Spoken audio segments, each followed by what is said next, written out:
Hi Amit, welcome to veganfirst.com. It's Thank such you. it's such a pleasure to have you here. And for those of you who are watching, I'm your host Palak, and today you're watching me on ethical investments. Our guest today is Mr. Amit Grover, born and brought up in Delhi. And as most of you might now know, that now he's a very successful consultant and also has his own firm, Grover and Co, and he is the Grover and Company. He's the founder and managing partner of Grover and Company, and it was started around 13 years back. So his journey has been very eventful. He is an ethical vegan, and I can truly say he's one of the most passionate investors I've met, who is inclined towards the plant-based ecosystem, but is also in his own way had a very phenomenal entrepreneurial journey. So, Amit, welcome. Thank you.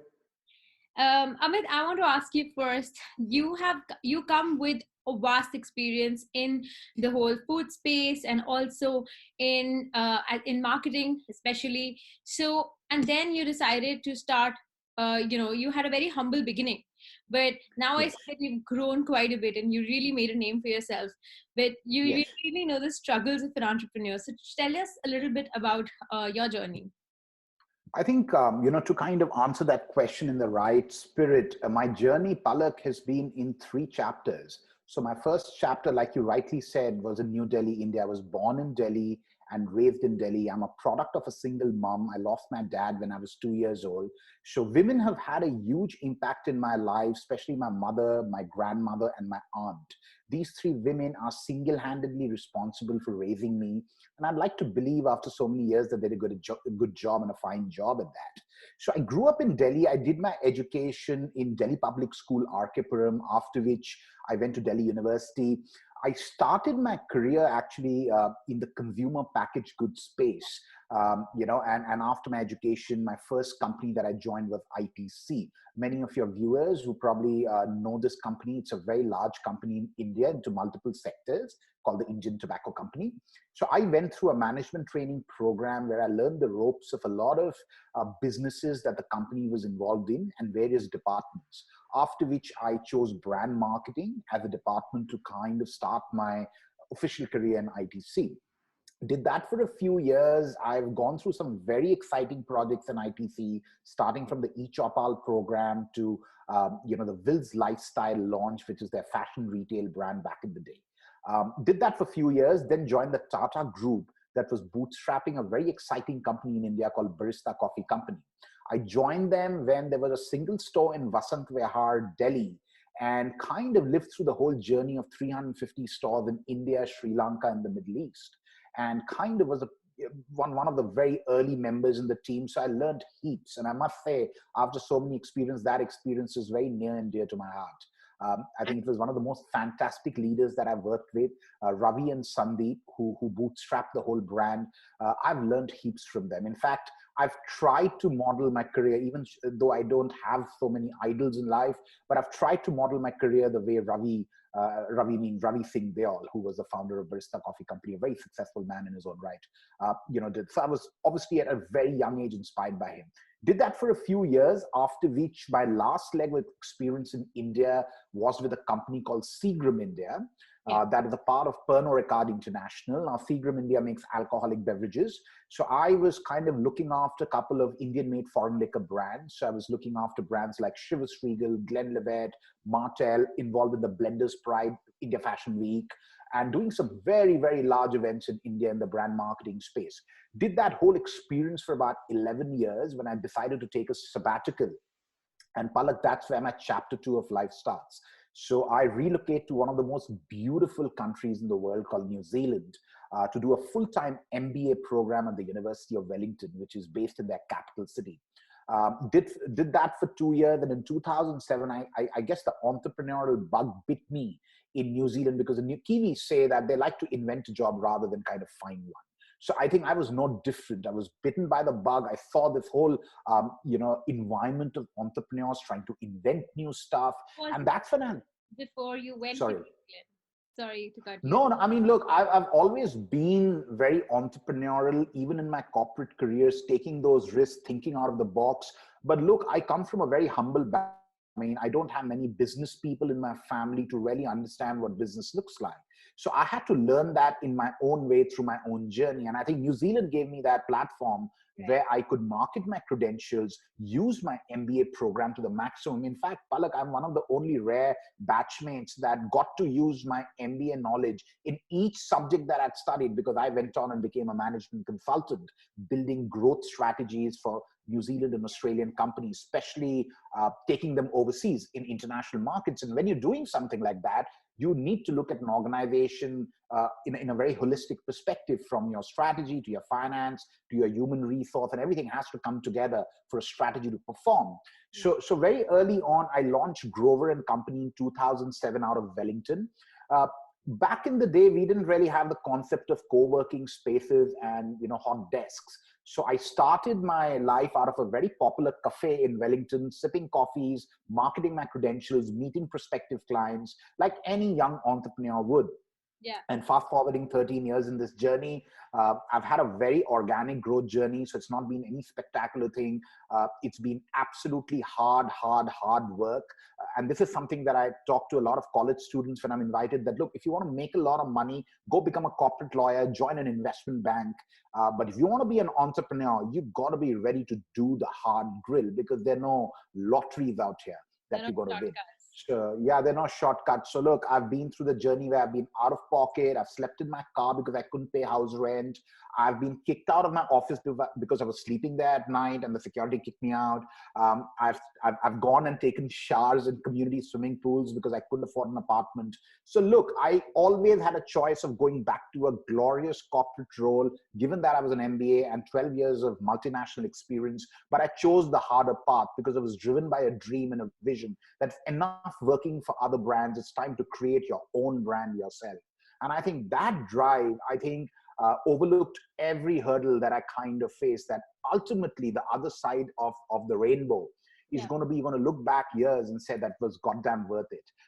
So I just kind of took that punt, went into it, went through the hard times, slowly expanded the business to Australia. So in 2009, we moved into our corporate offices in Auckland, and the team grew.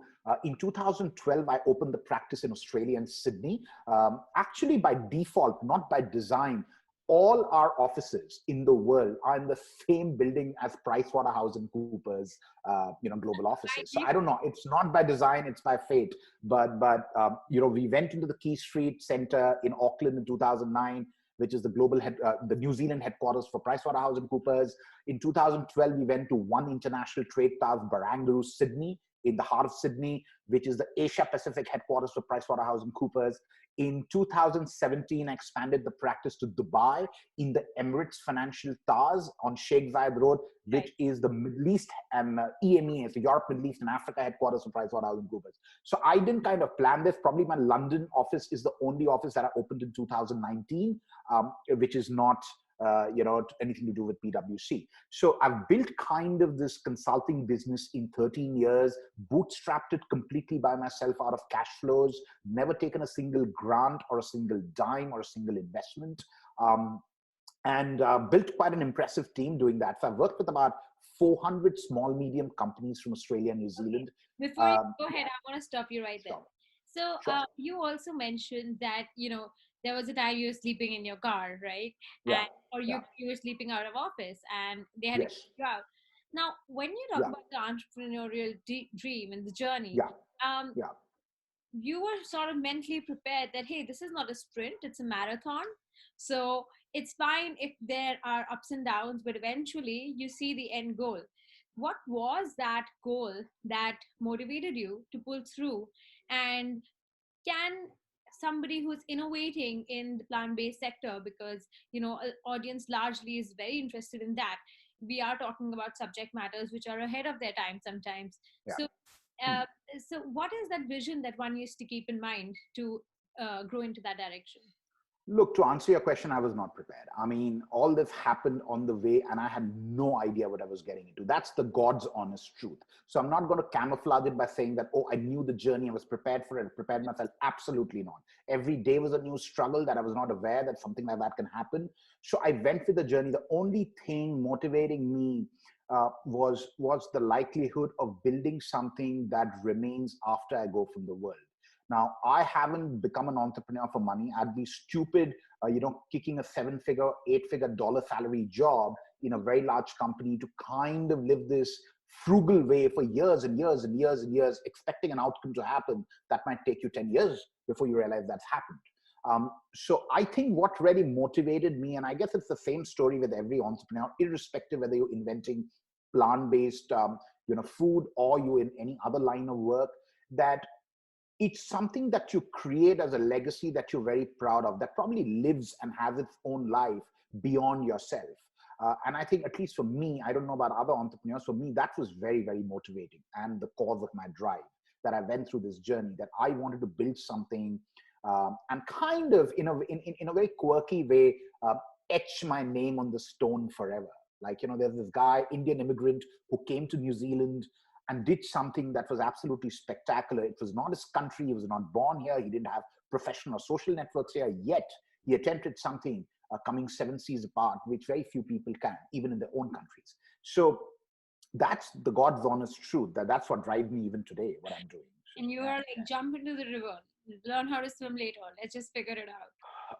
I've always been like that. Not that, Palak, I advise everybody to do so. I mean, I think you've got a lot of support today from career entrepreneurs, from a lot of forums, a lot of groups that you can go and kind of talk about.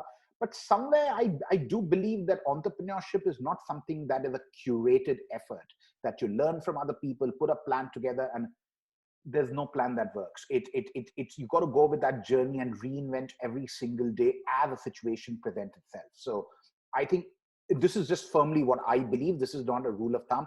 I think entrepreneurs are born. They're not kind of made or produced. I think you're born as an entrepreneur. You just realize it much later in life. Very interesting. Yeah, Amit, I want to talk about some of your investments and sure. how keen are you in exploring the Indian Asian market as far as vegan plant-based investments are concerned? Certainly, I think I'm very keen. Now, I have a very different take to most VCs on the Indian Asian market. Asian is a bit different. Let me talk first about the Indian market. Now, vegan is something you're not going to see spectacular things happening in India in the vegan segment as you see in the West, and I'll tell you the reason why. We've predominantly been a vegetarian, kind of country for over 30, 40,000 years. I mean, vegetarian diet is a very integral part of our whole diet system. So the transformation to leave dairy and animal protein out of your meals, is not as drastic as what you see in the West, from eating beef steaks and mashed potatoes to kind of going the other way. So you feel the impact in heavily meat-eating countries far more than what you'd probably feel in India. Because look, Palak, there's nothing not vegan about dal, roti, sabzi, and rice. It's as vegan as it gets. Yes, if you add the dairy, which is paneer, and yogurt, which is dahi, as well as kind of your animal protein. And anyway, most people in India don't eat animal protein every day, exceptions apart. People don't eat on Tuesdays or Thursdays or Navratras. So I think getting rid of that element is not a very drastic change. So let's put that into context. Number two, I personally feel that a lot of this uprising of the vegan revolution of leaving dairy and kind of moving to that a plant-based diet, uh, the West has a lot to do. I mean, what's happening in the West is really influencing the mind of young Indians. It's very trendy. Biggest celebrities in the world are talking about it. People like James Cameron, who made the Game Changers, people like Novak Djokovic, who's performing at the level he is, even being a vegan. These are true inspirations, to be very honest, that you see what vegan people can kind of do and they can survive. And I think that's a rubbing off the revolution. But to be very honest, I see a much bigger market in China than in India, because they're predominantly a meat eating, beef, pork, seafood eating market. And a transition and shift there is going to be felt much stronger than you would kind of feel that in India. However, we know the population of India. So even if you marry a very minute percentage, that's probably bigger than most countries in the world. So I think there's going to be a lot of scope in India, but my bets are more on Asia Pac than truly India. But absolutely, I am bootstrapping investments in India. I look at the VC sector and the plant-based sector a bit differently, Palak, to most other people, where most other people probably are more driven to invest in brands, entrepreneurs, and different products. I am also doing the same, don't get me wrong, but a large percentage of my focus is bootstrapping manufacturing, distribution, because I believe that's something which is a huge gap, and we need a lot of that for entrepreneurs to succeed. Absolutely, absolutely. And I think that is a very big problem with a lot of people are not able to pay attention to. There are some companies Yes, who have addressed it, but there is yes, lack of knowledge share in general in the food tech space yeah, in India, so let I alone agree. plant-based. And Yeah. India with such a large agricultural backbone, Mm, we have the mm, capacity to produce way more and innovate way more, but it is yeah, underutilized because there is not enough knowledge share. So, yeah, Amit, tell me, what do you think that India can do, or Indian entrepreneurs can do? What are the sectors that they can look at where they can truly disrupt the market and really create a difference with even local varieties? Something, do yeah. you think that they should focus on India and produce here, or they should also look at China and the neighboring countries and just from day one aim to maybe export and things like that? Because the cultural Yeah, palette in Asia is yeah. so varied. China is I know, totally I different. know. India itself is so varied. So That's true. I don't think, in my opinion, Indian entrepreneurs should be so focused on other Asian countries to export out of. I think, export only comes when you've got a brand to leverage. If you don't have anything to leverage, then nothing really happens. Nobody's buying from you. And there's enough manufacturers already in China sitting there. If not China, then Vietnam, Cambodia, Malaysia, Indonesia, they're all feeding into Chinese market. So I don't think it's very prudent for an Indian entrepreneur to look at that. But what I do feel that there are two aspects that Indian entrepreneurs have to kind of take into account if they want their plant-based produce to be a successful. Number one, taste. Number two, price, and go very hyper local. So I think from north to south, everything changes in terms of our festivals, diet, dialect. So taking that into account and really innovating. So every entrepreneur I meet today on the Indian context wants to somehow build a national brand. That's great. I'm not saying that's not good, but I think their first success story starts in the region they are, understanding the region, understanding the consumers, innovating taste palettes and products that are more suitable to that consumer before you start dreaming about the whole country. And of course, entrepreneurs can keep innovating, but the backbone and the infrastructure that is needed for entrepreneurs to be successful is absolutely pathetic right now. Talk about cold storages, talk about distribution, talk about logistics. Absolutely a shame. If you look at organized retail, we are barely on the cusp of organized retail. I mean, your food halls of the world and your grocers of the world are very, very few and far between, predominantly focusing on the metropolitan tier one, tier two cities. And manufacturing, what's really happening, Palak, and this is just not India, everywhere in the world, you've got a dearth of plant-based manufacturers. So people are going to co-packers and co-manufacturers that are also processing dairy, nuts, and other produce in their facility. So you must have seen on a lot of packaging, this product may contain traces of dairy, nuts, or soy.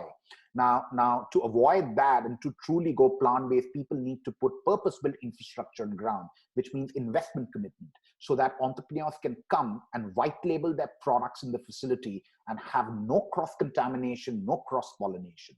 So I believe it's a while away in India, although it's happening in Australia and New Zealand. People are putting these facilities because of the demand. And also, Palak, when I invest in plant-based ecosystem, I've got a very different way of doing that. Now, it's a lot of talk about plant-based. Everybody's jumping with joy. Everybody's innovating either plant-based protein brands or plant-based dairy alternatives. But the biggest disruption that I believe is the threat to the plant-based is cell-based. Now, today, as we speak, it is not affordable. They're still trying to figure out the technology. They're still trying to figure out elements like growth factors, protein serums, industrialization. It's very expensive to produce meat in the lab. But once you've cracked texture, taste, and price, you're essentially telling people that I'm not killing animals, I'm not harming animals, I'm not harming the environment, yet giving you a very superior product, and it's a guilt-free product. That's going to be the biggest blow to plant-based ecosystem that they're not even expecting to happen. And that is the natural reality. It's going to happen. I can tell you 4 years from now, that's going to be the disruptors. Second biggest concern that I have is everybody is jumping into this space. And if you go to a supermarket anywhere in the West, whether it's the UK or Australia, you've got heaps and heaps and heaps and heaps of brands. And look, Palak, everybody's got a strong story behind their brand. Now, there's going to be a market correction in the next 4 or 5 years. There's going to be obviously some brands that are quite strong, will survive, that's got a loyal customer following, but a lot of brands are going to fall by the wayside.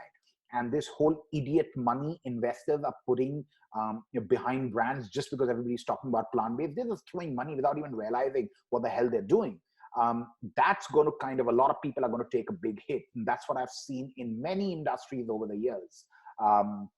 I'm not being a devil's advocate, but when we take other people's money and invest, I think being responsible investors also as important, because I know what it takes to build that money, more than anybody who does. So look, we've got a very, very thorough process and a very logical process of investing. I've met a lot of VCs. I haven't come across a process that's impressed me, but look, we follow an absolutely stellar process when we look at a venture. Just to give you an example, last year, we evaluated 250 ventures from New Zealand to America and all the countries in between and chose 20 to bootstrap. So, we kind of follow a very, very thorough process and a very interesting process, actually. If you've got the time, if you're interested, I can run you through the process, which could be very unique for your viewers, that what we do as an investment firm, in case you feel that's necessary. Definitely. We're definitely going to come to that. I do Sure. feel that's great because there Yeah. will be entrepreneurs who sort of need that Yeah. knowledge share.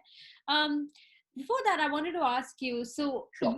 I really like that idea that you mentioned that we need to definitely scale up manufacturing units. We need to give Yes. push to but now in India, for instance, the supply chain itself is very broken, right? So Yeah. it's not Yeah. something which is unique only to plant-based products. Sure.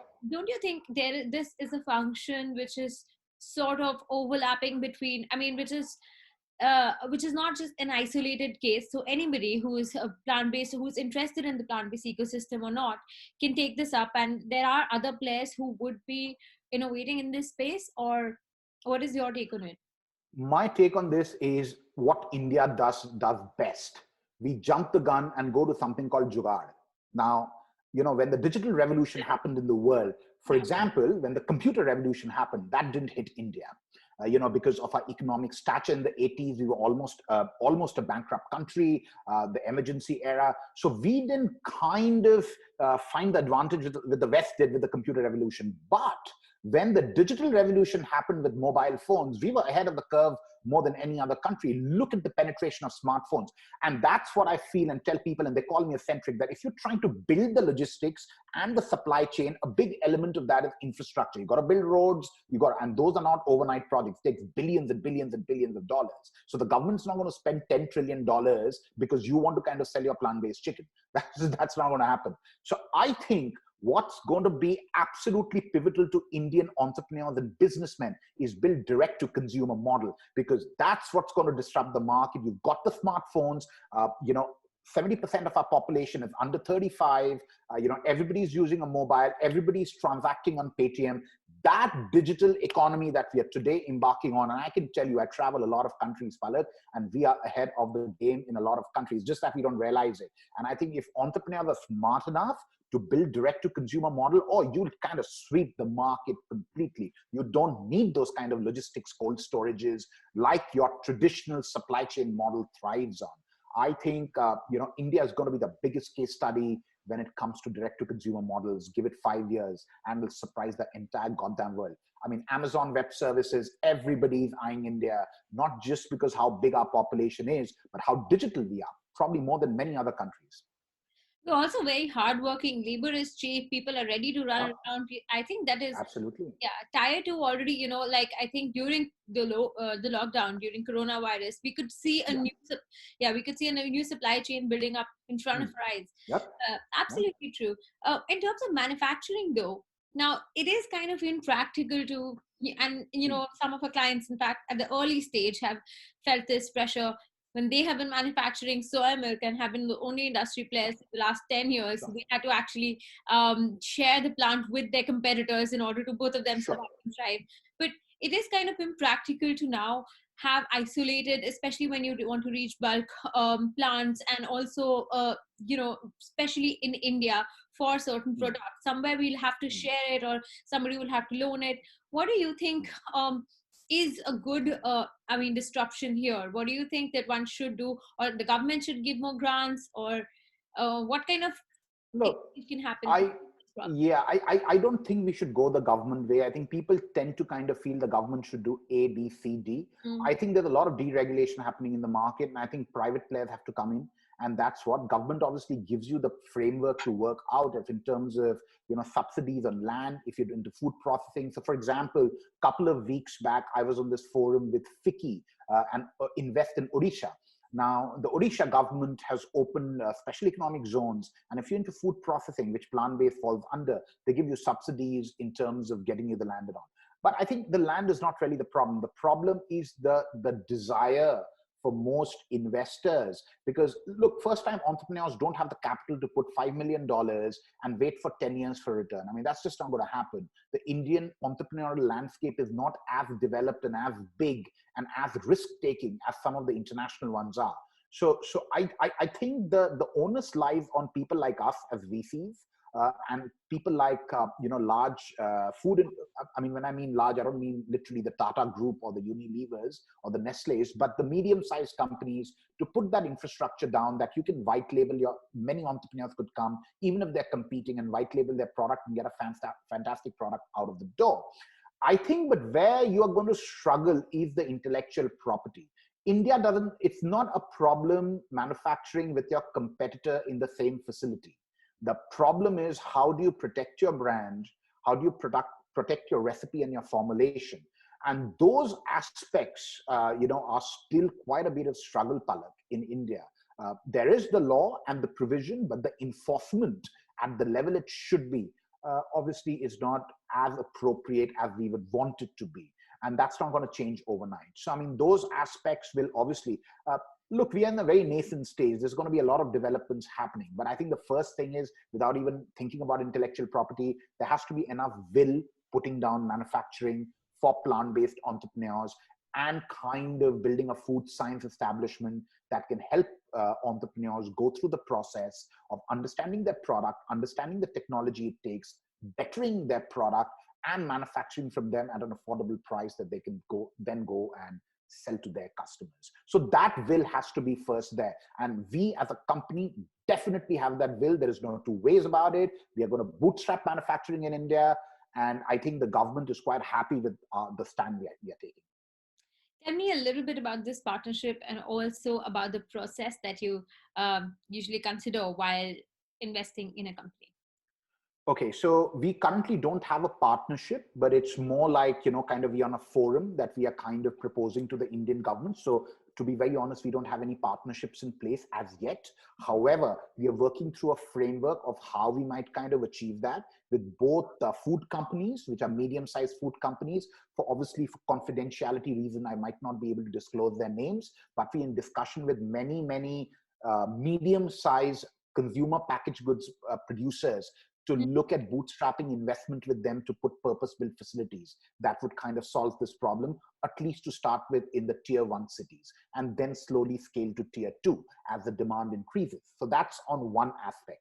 Now our process is quite a unique process. So typically when we speak to a venture, Palak, it starts with the discussion that we are having right now on Zoom, where I'd like to kind of, before I drill down into their numbers, their strategy, their pitch deck, and all of that usual stuff, it's very important for me to understand why are they doing what they're doing. Is Yeah. it because the industry is really popular and they want to make a quick buck and everybody wants to be the next Oakley, everybody wants to be the next Impossible or Beyond? or is it kind of driving a very important goal that they're driven by? So I assess the whole purpose of the venture and the entrepreneurs behind it. Believe me or not, majority of my decision on investing in a company or not comes from investing on the person behind the company. The concept is as good as the person who's there to execute it. So, a person plays a very, very vital role, at least for me. Uh, Once I have this chat, I try to, and if I'm convinced that this is the company, I try to grab some of the information in terms of pitch deck and their financial projections and send it to my Sydney office in Australia, where there are two fine gentlemen. One is Peter Adams, who's my head of investment. Now, Peter spent about 30 years being a senior finance man and chief financial officer of many big CPG brands in Australia. And he's supported by a more capable gentleman than him, but much younger, called Shiva. Shiva is from IIT Madras, IIM Bangalore. He spent a majority of his career as an investment banker in companies like Morgan Stanley and Barclays London. He's managed assets worth billions of dollars as a trader. So he and Peter, along with their team, review the venture from a risk management perspective, from a financial projection perspective, from a valuation perspective, and from all the numbers that you can possibly think of. Then the venture goes to my New Zealand office in Auckland, where there's an amazing gentleman called James Lisman. I call him Jimmy. He likes it that way. They're Kiwis, and Kiwis are cool people. So Jimmy basically has a career in the food industry. He's been a celebrity chef for 25 years, working with billionaires across the world on their yachts. So he's a unique chef. He specializes in yacht chefing. So he's traveled every sea in the world that you can think of.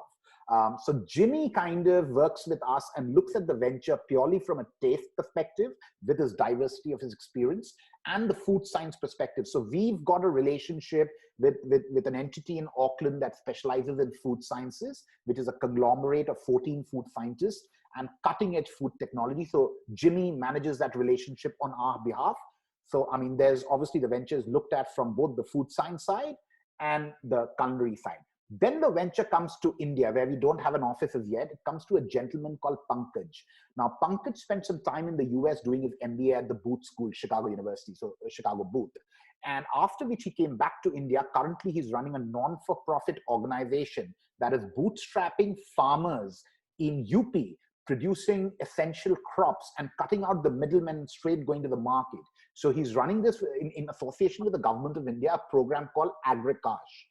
That is trying to kind of do principles of fair trade in a very Indian context. And they're doing the first pilot in UP. And if that is successful, they want to scale it India-wide. So Pankaj looks after the ventures from a perspective of the three broad areas that I'm building the fund for. I'm very clear. I'm not building this for money. Honestly, Palak, if I have to make money, I'm smart enough to sit behind a computer on a trading desk and make millions every day. But I'm doing this to drive three goals that Pankaj measures with every venture. Goal number one, we are trying to reduce greenhouse gas emissions, right? And the way we've decided to do that is take the livestock out of the food chain and also contribute towards the cause of animal cruelty. Goal number two, it's all about women businesses. It's all about equal employment opportunity and gender equality. We are trying to bootstrap as many women ventures as we possibly can. We're not oblivious and blind to it. Of course, we go in with our eyes open. The person has to be worth it. But yes, that's a huge agenda. And somewhere, there are two other points why I'm doing it. Number one, I was raised by women. Women have played a very important role in my life. Number two, I come from New Zealand, and we are probably one of the very rare countries in the world that have a higher participation of women, both in the corporate and the government sector at senior levels and leadership levels, than most countries in the world. I mean, we are obviously led by Jacinda, who's a fantastic leader, Jacinda Ardern. And before that, Helen Clark, before John Key, Helen Clark. So we've had a history of very successful women leaders representing New Zealand in the world. So I think these are a couple of the reasons why I'm doing agenda number two. The third agenda, very clearly, I'm trying to drive is ethical and sustainable supply chains. So we like to look at from sourcing the raw material from farmers. So for example, if you're a plant protein company and you're sourcing chickpea or pea protein, we try to be a bit away from soy. Because soy is the single most reason, as we all know, for deforestation, because they're fed to the livestock. So we are trying to purposely be a bit away from soy as much as we possibly can. So a lot of focus on chickpeas. Yeah. So a lot of focus on chickpea, pea protein, jackfruit, millets. So from how you source the material from the farmer to how you produce and process it, right down to the packaging and the end distribution. We like to see the value chain from both an ethical perspective and a sustainable lens. So Right. these are the three agendas we are trying to drive with the fund. And that's why it's an impact investing fund. So Pankaj measures these three agendas when he speaks to ventures, that how much of impact are you likely to make in your own specific areas. After which the plan comes to Dubai. I know it sounds treacherous, but it happens quite quickly. Then kind of comes to Dubai to a lovely lady called Saroj. Now, Saroj also spent some time in the US, going to Cornell, upstate New York, doing her master's, after which she worked with many brands like I Love New York. She's been on Carlton Hospitality, Shangri-La Group of Hotels. Currently, she services the Ministry of External Affairs for 25 European Union governments. So she kind of represents, external affairs ministries of Belgium, Netherlands, Cyprus, Luxembourg, Germany, Norway, Sweden, Denmark. She's got a very strong voice in the EU, I can tell you that. So she looks after ventures from a lens of women entrepreneurship and guiding these women how to pave their way in a very man-dominated industry, and also looks at two aspects. One is ventures in EU, that how do you take your ventures to European Union, and how do you kind of commercialize your ventures in food service, Horeca, and some of those institutional chains. And then finally, after all of these people have reviewed it, made recommendations, suggestions in their notes, it comes to me.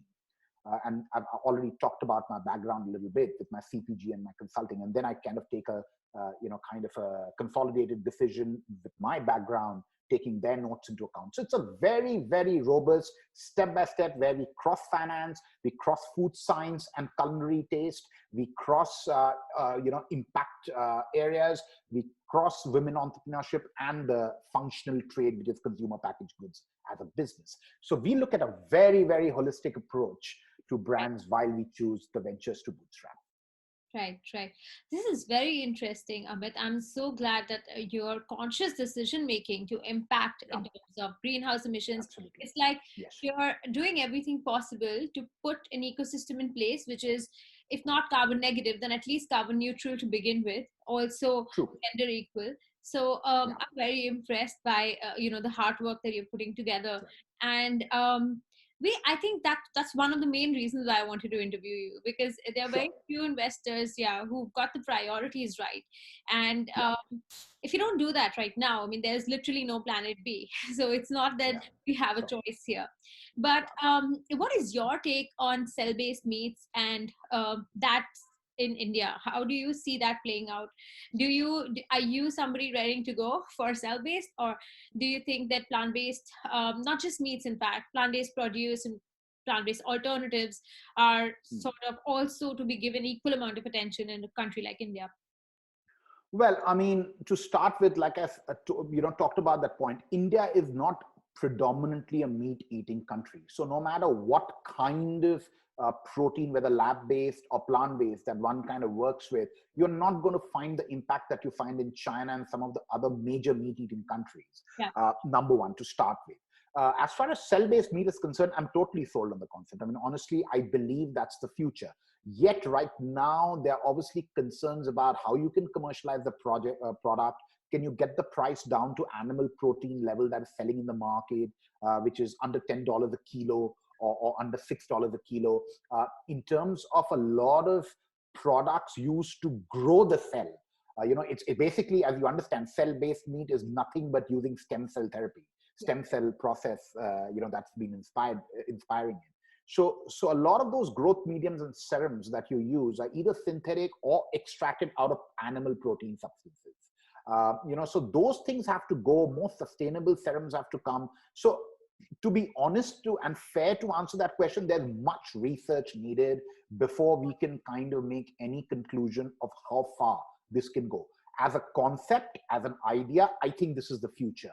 Now, we are yet to see some very, very big advancements in this sector that makes it affordable, number one, as a product.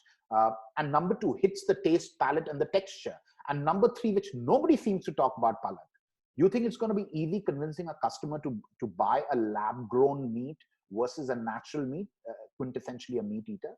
I mean, it's kind of people think from a marketing aspect that it's kind of artificial, right? It's kind of grown in a controlled environment in a lab rather than a natural organic animal that's kind of living and breathing out there. So when we talk about elements of organic and farm and cage free and stuff like that, there's a huge population that might have a problem in kind of consuming cell based, which they feel could be artificially grown. So I think it's going to be a huge uphill task for these companies to convince customers and to acquire customers. I have the same concerns. I'm not so sure if it will be carcinogenic or something like that because it's too, I mean, in my mind though, whenever you play Hmm. around with nature too much, you mess up something. Yeah, So yeah, even though I'm totally sold out on the concept, I'm somebody who does not get convinced easily. But yeah, India is also the land of Ahimsa, the land of Gandhi, and Gandhi himself absolutely. spoken about, yeah, I mean, I don't know if you're aware of this, but Gandhi actually had quit milk. So he saw Yeah. the suffering cow, he quit milk, Hmm. but then Hmm. his doctor at the time had asked him to consume, like to shift to goat milk at least because he was aging and he Sure. really needed it. Yeah, But yeah, I do see a lot of people, especially the younger population, getting driven by yeah, that. And so, do you yeah. think the alternate dairy market here in India is much larger, especially when people are switching to keto? I mean, people are having almond milk Well, just because they're on keto. Doesn't have to be vegan. I think the way I see it, of course, people see it differently, but the way I see it is a lot of this happening in India. Talk about almond milk, soy milk, hemp milk, oat milk, and there are bloody milks that I didn't even know that you can make out of. I come across every day. I think a lot of that is truly, like I said before, driven by the West. What's happening in the West, what's getting kind of advertised on various platforms, social media, a lot of influencers, that's obviously impacting the Indian market, Global culture. influencing the young people. Absolutely, it's a global culture today, and we are more connected than we've ever been. Yeah. But will it be a huge revolution that a lot of Indians will? At least I feel no, absolutely not. As far as India is concerned, I don't feel that. I'm happy to be proven wrong, but I don't feel it's going to be that big a deal in India that you will find a huge amount of population shifting to oat milk or soy milk and not having your regular milk. I think ghee, butter, and milk are absolutely integral to our religion, to our culture, our way of life for tens and tens of thousands of years. And we've never looked at it from a bad lens because what you have to understand to start with, how we produce dairy is very different to how the West produces dairy. Our breed of cows are different than the West. Our production methodologies are quite different.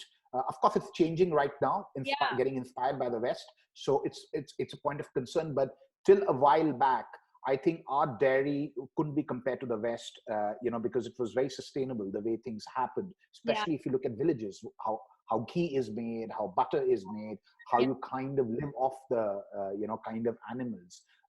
Especially if you go to villages where people are vegetarian, they worship the cow, they take care of the cow. Yes, they consume milk, but it's a very sustainable way of life.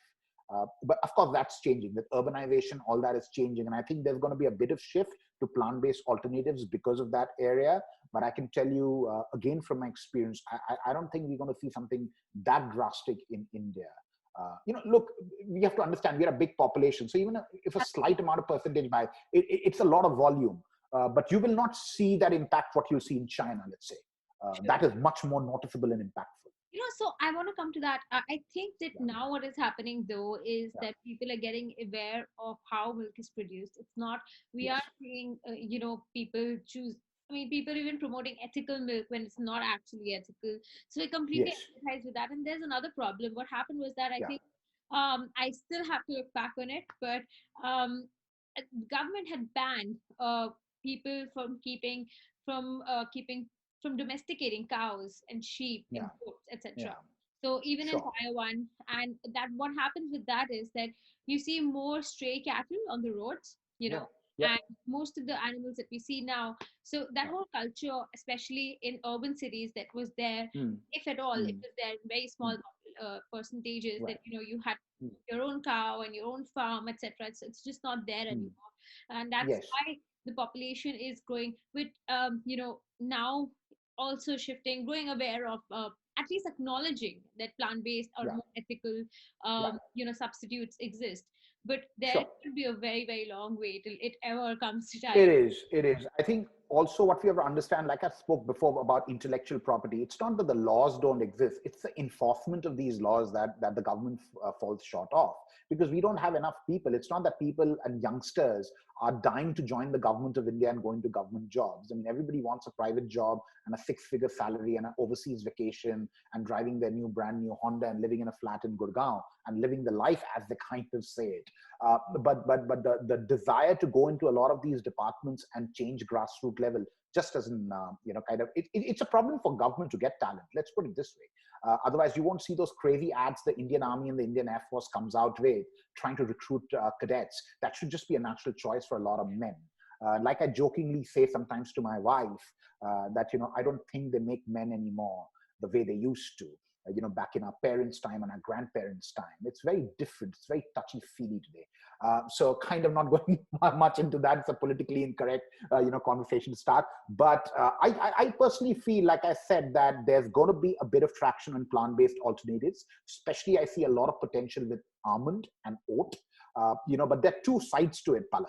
The first side is most of your Tetra Pak based almond milks and yogurts and all that is processed food. They might be plant-based, but I'm not kidding you. They're all processed. Even Impossible and Beyond is processed, right? So, and then the second aspect, which is non-processed, which is very healthy for you, which doesn't have any emulsifiers or preservatives or any harmful element, but there's very little shelf life.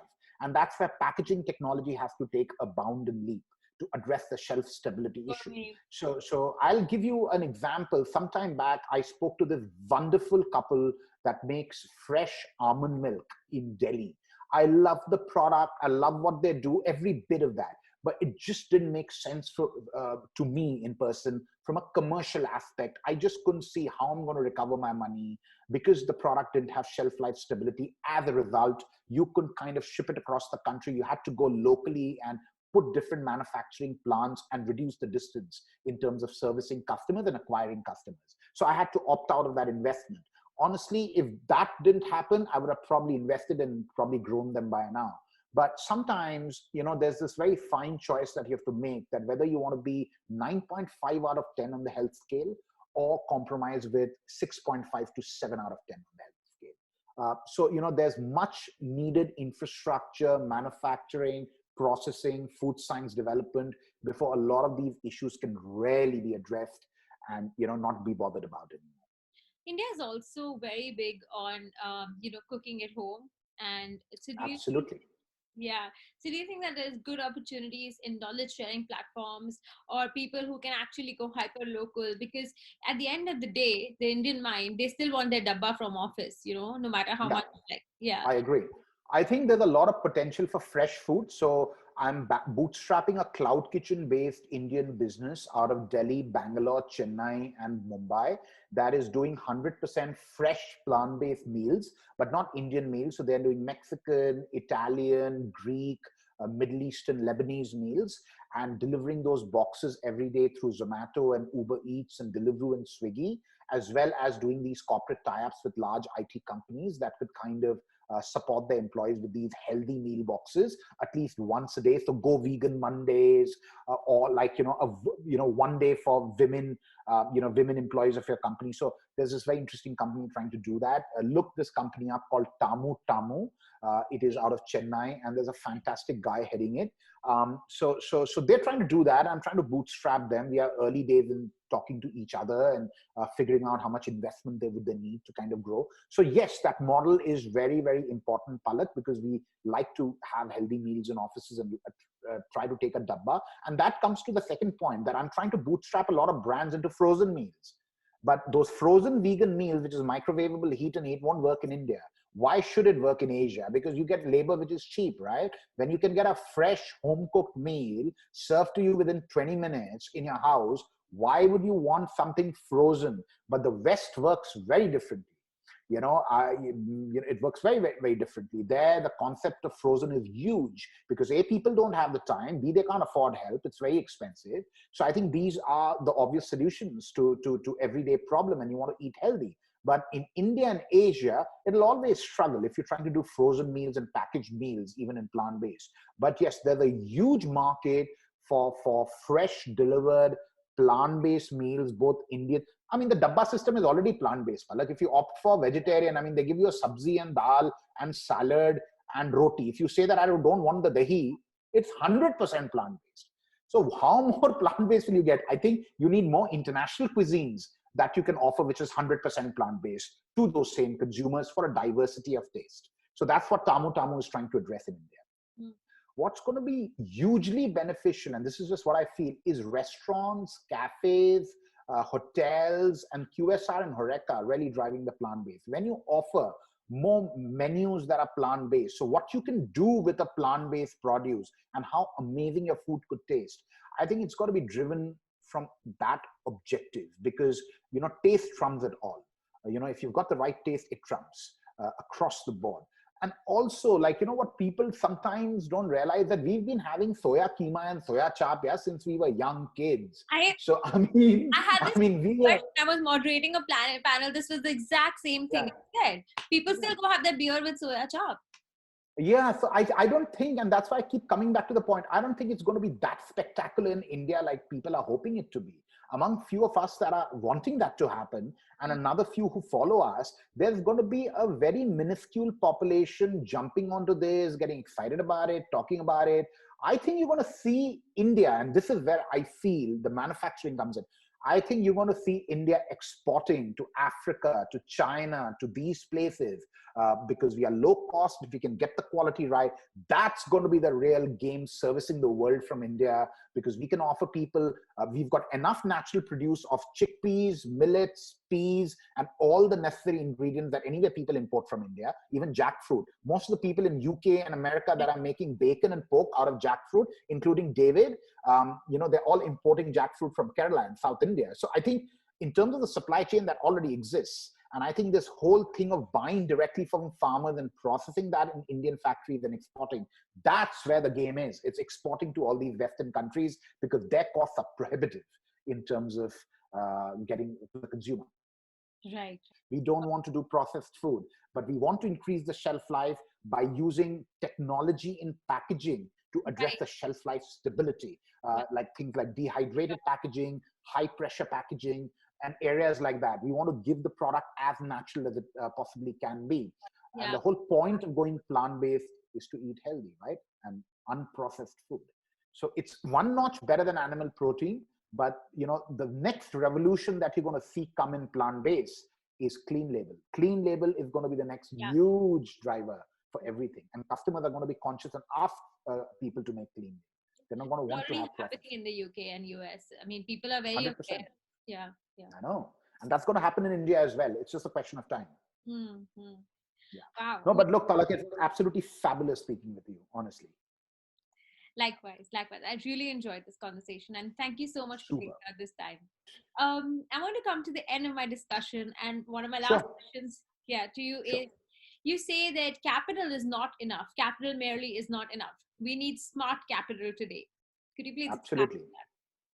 Absolutely. So when I mean smart capital, I mean, knowledge on the sector. Now, I might give an entrepreneur a little bit of money, but then expecting the entrepreneur to open all those relationships and drive the brand on various aspects of the business is absolutely ludicrous. If he or she could do that, they would be standing in front of a bank and borrowing some money and doing it. Why would they give away equity in their company when you're not kind of doing anything but money?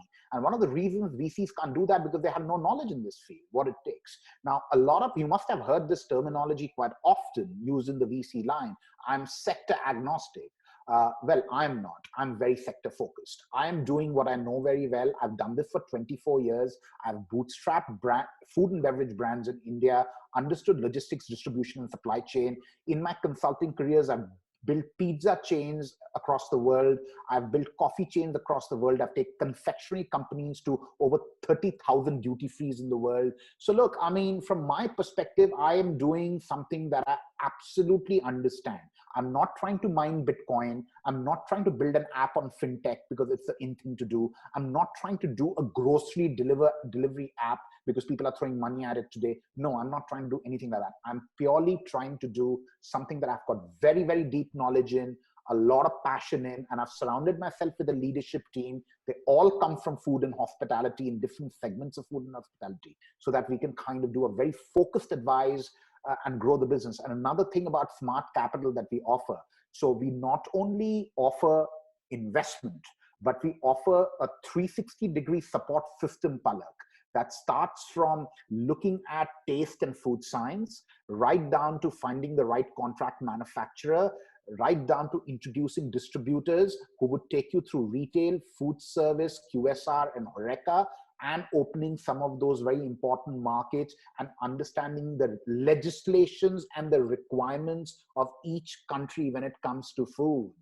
I mean, how many entrepreneurs or VCs can kind of get up and say, what are the weights and standards that you need to operate in India very successfully? So we give the entrepreneur 360-degree support. And by the way, the support is completely on the house. That entrepreneurs access from us. And they find me sitting next to them on the table when they're making a huge deal with a supermarket chain.